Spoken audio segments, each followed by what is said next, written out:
Hello hi అండి, welcome back to our channel. ఈరోజు అయితే లాంగ్ ఫ్రాక్ కటింగ్ అయితే చూపిస్తున్నాను అండి. సో చాలా ఈజీగా సులువుగా చూపిస్తున్నాను. సో ముందుగా నేను స్క్రీన్ పైన ఇచ్చాను కదండి. సో అదే విధంగా మనం అయితే లాంగ్ ఫ్రాక్ అయితే కుట్టబోతున్నాను. సో కస్టమర్ అయితే చాలా హ్యాపీగా ఫీల్ అయ్యారు. సో మనం శారీ అంతా ఓపెన్ చేసుకొని ఇలా కొంగు భాగం అయితే ఇందులో నుంచి తీసేద్దామండి. సో ఇది ఎక్కడైనా మ్యాచ్ అయితే మాత్రం మనం వేద్దాము. ఇన్ కేస్ అవసరం లేదు అనిపిస్తే మనం సైడ్కి ఎడుతున్నాను. సో దీనికి డిఫరెంట్గా ఉంది కాబట్టి నేను సైడ్కి అయితే ఎడుతున్నాను. చూద్దామా అండి ఒకసారి. సో ఇవన్నీ తీసేసుకొని ఇలా కింద అంచు భాగం ఉంటుంది కదా, అంచు భాగం కూడా నీట్గా కట్ చేసుకోండి. తర్వాత వచ్చేసి బాడీ పార్ట్కి మనకు హ్యాండ్స్ ఫ్రంట్ రావాలి కదా, 2 లేయర్స్ వేసుకొని ఇలా మనకు చెస్ట్ పార్ట్ వస్తుంది అని అనుకున్న క్వాలిటీలో కట్ చేసుకోండి. సో నేను మెజర్మెంట్స్ అనేది తర్వాత లైనింగ్ క్లాత్కి తీసుకొని కట్ చేస్తాను. సో ఇటుపక్క కూడా ఎడ్జ్ తీసేస్తున్నాను అంచు. తర్వాత దీన్ని ఫోల్డ్ చేసి సైడ్కి ఎద్దామండి. తర్వాత వచ్చేసి శారీ కింది భాగం చూపిస్తున్నాను చూడండి. ఇదైతే చాలా ముడతలు ఉందండి. హైట్ చూసుకున్నాను, మా హమ్రిల్లా ఇది. సో ఇది వచ్చేసి నాకు లాంగ్ ఫ్రాక్ కుట్టమంది. ఇది యాంకిల్ వరకే ఉంది. సో నాకైతే లాంగ్ ఫ్రాక్ కుట్టమంది. సో లాంగ్ ఫ్రాక్ ఎలా అంటే మనకు చిన్న చిన్న కుచ్చులు అయితే స్క్రీన్ మీద ఇస్తున్నానండి. అలా కుచ్చులు రావడం కోసం నేను ఈ పళ్ళుని 2 లేయర్స్గా అయితే యూజ్ చేశాను. సో మంచిగా ఉన్న వరకే మాత్రమే వాడాను, తర్వాతది తీసేసాను. సో ఒకసారి చూడండి, ఇలా పైన అంచు కింద అంచు రిమూవ్ చేసేసుకొని సైడ్కి పెట్టేసుకుందాము.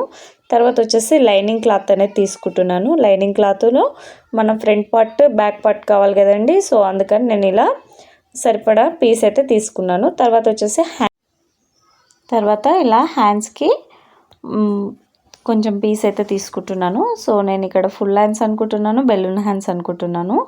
సో లాస్ట్లో ఆమె బెలూన్ హ్యాండ్స్ అనే చెప్పేసింది. సో దానికోసం నేను స్మాల్గా హ్యాండ్స్ అయితే తీస్తున్నాను. సో ముందుగా స్ట్రైట్గా మనం ఇలా 2 పీసెస్ అయితే చేయండి. తర్వాత హెచ్చు తగ్గులు లేకుండా క్లాత్ ఒకటే విధంగా ఉండేటట్టు వేస్టేజ్ అయితే ఇలా రిమూవ్ చేసేయండి. తర్వాత వచ్చేసి 1/2 ఇంచ్ మాత్రం మార్క్ ఇచ్చుకోండి. మనకు ఖర్చులకు వెళ్ళిపోతుంది కదండి, అందుకని 1/2 ఇంచ్ ఇచ్చేయండి. సో టేప్ లేకుండా మన బ్లౌజ్ హ్యాండ్ ఎంత ఉందో అంతే లెవెల్ పెట్టుకొని 1/2 ఇంచ్ మాత్రం పెట్టుకోండి. ఇక్కడ నేను హ్యాండ్ లూజ్ వచ్చేసి 2.5 తీసుకున్నాను. 3 ఇంచ్ తీసుకుంటాము ఎక్కువ, కానీ ఇక్కడ మనకు జాయింటింగ్ దగ్గర చాలా సన్నగా అయిపోతుంది కాబట్టి 2 ఇంచెస్ తీసుకుంటున్నాను.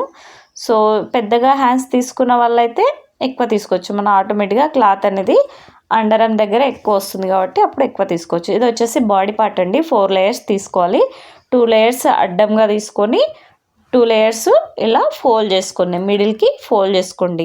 హైట్ వచ్చేసి 13 ఇంచెస్ ఉందండి. నేను ఇక్కడ వచ్చేసి 14 ఇంచెస్ దగ్గర మార్కింగ్ ఇచ్చుకున్నాను. తర్వాత వచ్చేసి ఫ్రంట్ వచ్చేసి 2 ఇంచెస్ తీసుకుంటున్నాను. తర్వాత వచ్చేసి షోల్డర్ లూజ్ వచ్చేసి 3 ఇంచెస్ తీసుకుంటున్నాను.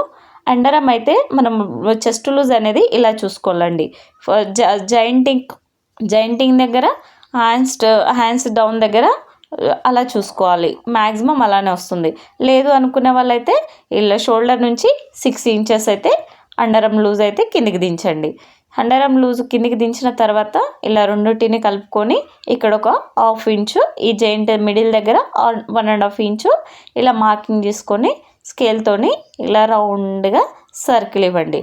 లేదు మాకు చేయి తిరుగుతుందంటే చేయి తిరగనివ్వండి. లేదు అంటే మనం స్కేల్ తీసుకొచ్చుకుంటే అయితే మాత్రం బ్యాక్ పార్ట్కి కానీ కొన్ని డ్రెస్సెస్ కానీ కట్ వర్క్ కానీ చాలా యూజ్ఫుల్గా ఉంటుంది. సో ఫ్రంట్ నెక్ వచ్చేసి ఇక్కడ 6 ఇంచెస్ ఉంది, నేను 5 ఇంచెస్ తీసుకుంటున్నాను. ఎందుకంటే మనం కటింగ్ చేసి ఫోల్డింగ్ చేసే టైంకి అది వచ్చేసి 6 ఇంచెస్ అవుతుంది. సో 5 ఇంచెస్ దగ్గర అయితే నేను మార్క్ చేసుకున్నాను. నెక్ వచ్చేసి ఫ్రంట్ నెక్ వచ్చేసి డైమండ్ నెక్ అయితే ఇచ్చేసాను. తర్వాత ఈ జాయింటింగ్ని అయితే ఇలా నీట్గా రిమూవ్ చేసేసి సేమ్ క్లాత్ ఒకటే విధంగా ఉండేటట్టు అడ్జస్ట్ చేసుకొని ఇలా టక్స్ అయితే పెట్టుకోండి. ఇలా షోల్డర్ దగ్గర 2 టక్స్ పెట్టుకున్నాం కదండి. తర్వాత షోల్డర్ దగ్గర ఉన్న వేస్టేజ్ని అయితే ఇలా తీసేయండి. సంఖ భాగం అంటాం కదండి, అది తీసేసిన తర్వాత బ్యాక్ పార్ట్ అనేది పక్కకు పెట్టేయండి. తర్వాత ఫ్రంట్ పార్ట్ ఉంది కదండి, మనం డైమండ్ షేప్ ఇచ్చాం కదా, చాలా నీట్గా కరువు తిప్పుకొని ఇలా కట్ చేసుకోండి. ఇలా ఓపెన్ చేసుకుంటే ఇలా నీట్గా అనేది రావాలి. మనకు కావాలి అంటే ఫ్రిన్స్ కట్ ఇవ్వచ్చు, లేదు అంటే మనం టక్స్ పెట్టవచ్చు. నేనైతే ఇక్కడ టక్స్ పెడదామని అనుకుంటున్నాను. జస్ట్ మార్కింగ్ ఇలా ఫ్రిన్స్ కట్కి ఇలా మార్కింగ్ ఇచ్చుకుంటే సరిపోతుంది అనేది చూపిస్తున్నాను. సో దీన్ని కూడా పక్కకెట్టాము. ఇప్పుడు వచ్చేసి బ్యాక్ పార్ట్ అండి. బ్యాక్ పార్ట్ని ఇలా నీట్గా మన చెయ్యి కన్వీనియంట్గా ఉండేటట్టు తీసుకొని నేను ఇలా సర్కిల్ ఇస్తున్నాను. ఇది వచ్చేసి పాట్ నెక్. మనము కావాలి అని అనుకున్న వాళ్ళైతే పాట్ నెక్ మార్కింగ్ స్కేల్తో మార్కింగ్ వచ్చు. కాదు అనుకునే వాళ్ళు ఇలా ఈజీ ప్రాసెస్లో జస్ట్ మన టక్స్ పెట్టుకున్న కాడ నుంచి ఇలా నీట్గా పాట్ రౌండ్గా తిప్పుకుంటే సరిపోతుంది. So thank you so much అండి. ఇలానే వాచ్ చేస్తుండే మన స్టిచ్చింగ్ వీడియో కూడా నేను పోస్ట్ చేస్తాను, అది కూడా వాచ్ చేసి చూడండి. ఎక్కడైనా మీకు డౌట్ ఉంటే కామెంట్ సెక్షన్లో కామెంట్ చేసి అడగండి. చూడండి ఫ్రంట్ బ్యాక్ నెక్స్ ఎట్లా వచ్చాయో. ఇప్పుడు మనకు ఆ వర్క్ అనేది మొత్తం స్టిచ్చింగ్ మీదే ఉంటుంది.